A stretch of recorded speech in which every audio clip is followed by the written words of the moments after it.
환자분들이 다이어트를 하실 때 요요가 가장 많이 오는 시기가 바로 10월에서 12월 중순 정도까지인데요. 그런데 나만 살찌는 게 아닙니다. 다양한 통계를 종합해보면 우리나라 사람들은 가을과 겨울철에 1.5에서 3kg 정도 체중이 증가한다고 알려져 있고요. 추석에 갑자기 찐 살이 겨울이 되면서 진짜 본인의 몸무게가 되어버립니다. 겨울철에 발생한 요요가 안 좋은 점은 빠졌던 몸무게가 다시 늘어날 때 지방 위주로 늘어나기 때문이고요. 그렇게 되면 살이 쉽게 찌는 체질로 바뀌기 때문에 요요의 악순환에 빠지게 된다는 겁니다. 하지만 겨울철에는 기초대사량이 5%에서 10% 정도 상승하기 때문에 몇 가지 노력만으로도 쉽게 살을 뺄 수 있고요. 최소한 유지는 할 수 있는데요. 오늘은 저희 환자분들에게 알려드리는 겨울철 다이어트 방법에 대해서 공개하겠습니다. 연말 연시에는 각종 모임이 많아지니까 고칼로리 음식을 더 많이 섭취하게 되죠. 그리고 옷이 두꺼워지니까 여름철보다 다이어트에 대한 동기부여가 좀 떨어지는 것은 사실이고요. 기온이 내려가서 춥고 해가 짧아지기 때문에 활동량이 다른 계절보다 떨어지고요. 이런 여러 요인들이 복합적으로 작용해서 겨울에 살이 찌게 되는 겁니다. 그런데 나만 살찌는 게 아닙니다. 다양한 통계를 종합해보면 우리나라 사람들은 가을과 겨울철에 1.5에서 3kg 정도 체중이 증가한다고 알려져 있고요. 코로나 시기였던 2020년 가을에 발표된 자료에 따르면 평균 4.9kg이 늘었습니다. 세부 항목을 살펴보면 배달 음식 섭취가 늘어난 것이 52%, 활동량이 줄어든 것이 49%, 수면 시간이 불규칙한 것이 34%, 운동량이 줄어서 31%, 우울감으로 인한 군것질 증가가 27%로 나타났는데요. 코로나 시기에 대한 설문조사 결과였지만 응답한 항목들을 하나하나 살펴보면 겨울철에 살이 찌는 이유와 정확하게 일치합니다.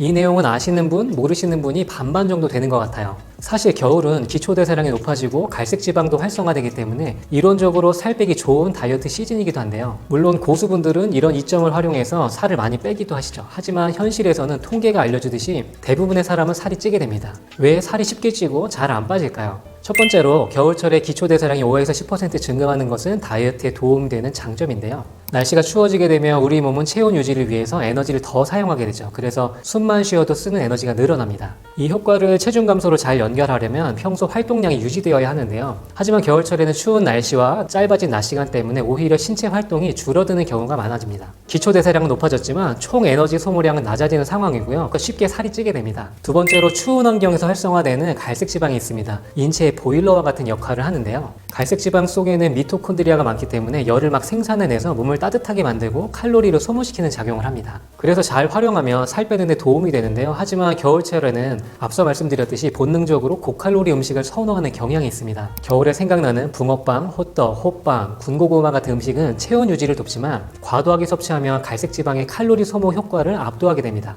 세 번째로 수면입니다. 겨울철에는 밤 시간이 길어지기 때문에 수면 시간이 늘어나게 되고요. 충분히 수면을 취하게 되면 식욕을 조절하는 렙틴, 그렐린 호르몬이 안정되게 됩니다. 하지만 오히려 겨울철에 수면 장애를 호소하시는 분들이 많은데요. 멜라토닌이라는 수면 호르몬이 부족해지기 때문입니다. 그리고 저녁에 배달 음식을 먹고 늦게까지 스마트폰으로 영상 시청하시는 분들이 늘어나죠. 그래서 피로감이 증가하고 호르몬 밸런스가 깨지기 때문에 식욕이 높아지게 되고요. 결국 살이 빠지는 게 아니라 오히려 찌게 됩니다. 네 번째로 사회적 요인입니다. 보통 연말 연시에는 각종 모임들이 많아지죠. 크리스마스, 신정, 그리고 설날이 있습니다. 좋은 사람들과 대화하고 시간을 보내는 것은 좋지만 평소보다 기름진 음식을 드시고 술을 마실 기회가 늘어나고요. 그러다 보면 나도 모르게 2에서 3kg 정도는 확 늘어날 수 있습니다. 다섯 번째로 우울감입니다. 겨울에는 일조량 감소로 인해서 세로토닌 분비가 줄어들면서 SAD라고 하는 계절성 우울감이 발생할 수 있습니다. 세로토닌은 행복 호르몬이라고도 하죠. 부족한 행복감을 채우기 위해서 감정적 허기가 생기게 되고요. 겨울철 저녁에 집에 있다 보면 조금 우울해지게 되는 분들도 많으실 거예요. 그때 나도 모르게 배달 음식을 시켜 드시게 되면 기분은 좋아지지만 다 살로 가기 때문에 오히려 다음날 아침에 기분이 더 우울해지는 악순환이 반복됩니다. 서두에 말씀드렸던 설문에 이어서 다이어트 방법에 대한 설문도 있었는데요. 코로나 시기였기 때문에 홈 트레이닝을 한다는 분이 42%였던 것 같고요. 배달 음식 줄이기가 34%, 다이어트 식단 28%, 계획이 없는 분들이 20%, 밖에서 하는 운동은 16%, 그리고 다이어트 보조제 섭취는 14.8%로 응답을 하셨습니다. 결국 운동, 식단, 보조제라는 세 가지 방법이 주를 이루고 있고요. 거기에 겨울철이라는 장점을 활용한 다이어트 전략에 대해서 말씀을 드리겠습니다. 첫 번째로 추운 환경에서는 우리 몸의 기초대사량이 상승하기 때문에 동일한 강도로 운동을 하더라도 다이어트 효율이 높아집니다. 따뜻한 실내보다는 추운 바깥에서 유산소 운동이나 근력 운동을 하시는 것이 도움이 되고요. 러닝이나 줄넘기 같은 유산소 운동이 좋고요. 만약에 특별한 질병이 없으시고 운동신경이 좋은 편이시라면 고강도로 운동을 하시는 것도 좋은데요. 약한 강도의 운동은 식욕을 높이는 경우가 있지만 강한 고강도 운동은 식욕을 확 떨어뜨리는 작용을 합니다.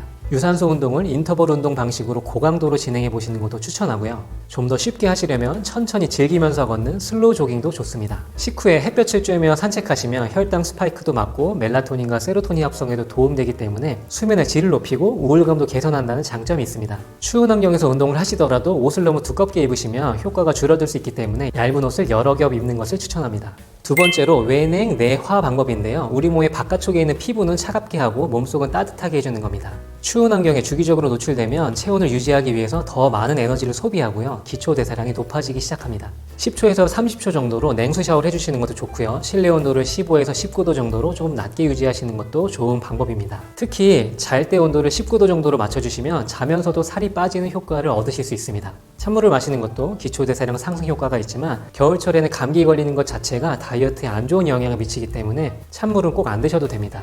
여름철에는 찬물 괜찮습니다. 세 번째로 살 안 찌는 간식입니다. 붕어빵, 호떡, 호빵, 떡볶이 같은 음식은 피하셔야 하고요. 저칼로리, 고단백, 섬유질이 풍부한 간식을 드시는 것이 좋습니다. 겨울철 대표 간식인 군고구마는 허용을 해드려야 될 것 같아요. 작은 개에 100g, 큰 개에 250g 정도 되는데요. 100g당 130kcal이고요. 초코파이 하나가 170kcal라는 점을 참고하셔서 하루에 고구마 작은 것 1개에서 2개 정도만 드시는 것을 추천합니다. 삶은 달걀은 고단백 저칼로리 간식이죠. 한 개당 68kcal 정도 됩니다. 마찬가지로 하루에 하나에서 2개만 드시고 소금을 많이 찍지 않도록 주의해주세요. 마트에 가면 혼합 견과류가 많죠. 견과류는 오메가3 지방산이 풍부하고 포만감도 주는 괜찮은 음식입니다. 하지만 적은 양으로도 칼로리가 굉장히 높기 때문에 하루에 열알 이내로 섭취하는 것이 좋고요. 달달하게 말린 건포도나 크랜베리가 들어있다면 빼고 드시는 것을 추천합니다. 이외에도 단백질이 풍부한 반건조 오징어, 두부칩도 소량을 드시는 것은 괜찮고요. 단백질이 많이 들어있는 무가당 그릭 요거트도 좋습니다. 그리고 따뜻한 음료가 드시고 싶다면 무설탕 코코아가 괜찮고요. 허브티와 생강차는 칼로리는 거의 없고 속을 따뜻하게 해주기 때문에 추천합니다. 마지막으로 설문의 14.8% 응답 결과가 나왔던 다이어트 보조제입니다. 민들레 감비안을 드시는 환자분들을 보면 겨울에 살이 찌는 것을 그냥 방치하시다가 여름 직전에 조급한 마음으로 빨리 살을 빼는 분도 있으시고요. 겨울에 살찌는 것을 최대한 방어하고 여유롭게 꾸준하게 감량하시는 분들도 있는데요. 두 가지 방법 모두 가능합니다. 하지만 급하게 감량하시게 되면 요요가 올 확률이 높아지고 탈모나 생리불순 같은 건강 문제도 생길 수가 있기 때문에 보조제를 겨울에 미리 복용하셔서 체중 증가를 막는 것도 다이어트와 요요 방지에 좋은 전략이 될 수 있습니다. 아래 고정 댓글 영상에는 저희 감비안 이외에도 위고비 같은 주사제, 먹는 약, 보조제 등에 대해서 자세히 설명했는데요. 시청해보시고 필요하신 분들은 신청해 주시기 바랍니다. 민들레 한의원에서 대표원장이 시간을 내서 직접 연구도 하고 원고도 쓰고 촬영해서 유튜브를 하는 이유는 저희 환자분들의 다이어트 성공을 돕기 위해서입니다. 저희 채널이 아직 작아서 그냥 지나치시면 다시 찾기 어려우실 거예요. 구독해 두시면 매주 환자분들에게 전달해드리는 다이어트 정보를 빠르게 확인하실 수 있을 겁니다. 망양보래라는 사자성어가 있습니다. 양을 잃은 뒤에 우리를 고친다는 뜻이 있고요. 일이 일어난 뒤에야 대책을 세우는 것을 말합니다. 비슷한 속담으로는 소 잃고 외양간 고친다. 또 사후 약방문이라는 말이 있습니다. 사후 약방문은 죽은 뒤에 약을 처방한다는 뜻으로 일이 이미 끝난 뒤에야 대책을 세우는 것을 비유하는 말인데요.